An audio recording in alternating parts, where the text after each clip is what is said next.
একদম যাত্রাবাড়ি আড়তের সামনে এবং এখানে আমরা কিছু সময় পূর্বে অবস্থান করেছি এবং জানতে পেরেছি যে এখানে যারা নেতাকর্মীগণ রয়েছেন তাদের উপরে অতর্কিতভাবে হামলা হচ্ছে এবং তাদের কাছ থেকে আমরা এখন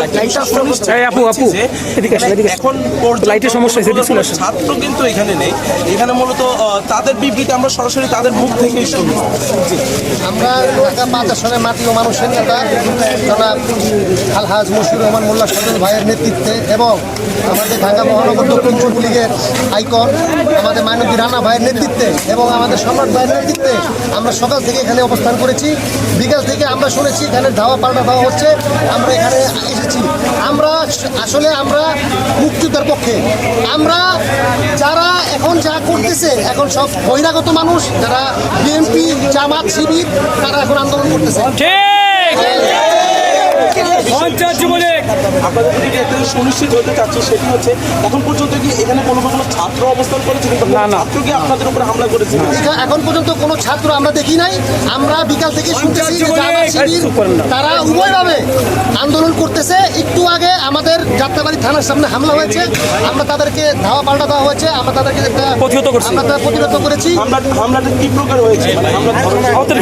ককটেল বিস্ফোরণ, তারা ককটেল বিস্ফোরণ করেছে এবং গাড়ি, পুলিশের যানমাল, মানুষের যানমাল, যানবাহনগুলো অনর্থক তারা ভেঙেছে। আমরা চাই, আমরা 50 নম্বর ওয়ার্ড যুবলীগ, আমরা রাজপথে থাকবো সম্রাট ভাইয়ের নেতৃত্বে ইনশাল্লাহ। যে পর্যন্ত আমাদের এখানে কোনো পরিস্থিতি হয় আমরা যুবলীগ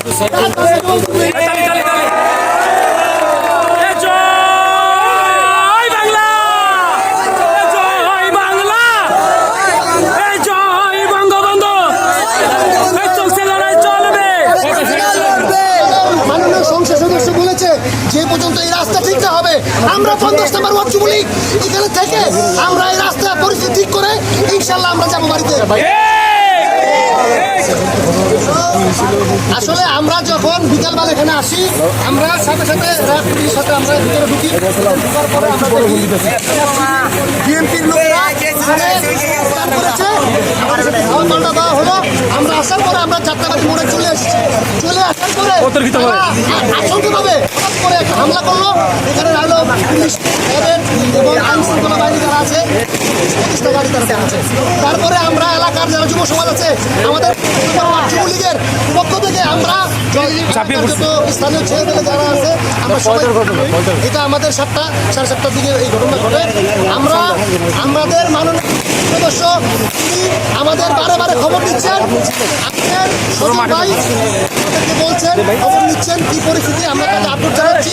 এবং আমাদের স্থানীয় কাউন্সিলর জনাব মাসুম মোল্লা সাহেব উনি বারে বারে ফোন দিচ্ছেন আমাদেরকে এখানে পরিস্থিতিকে। আমরা বলেছি পরিস্থিতি এখনো স্থির হয়নি, আমরা র্যাব পুলিশের সাথে আছি এবং আমরা 50 নম্বর ওয়ার্ড যুবলীগ ইনশাল্লাহ আজকে আমরা এই রাস্তা এই পরিস্থিতি ঠিক করে ইনশাল্লাহ বাড়িতে পারবো।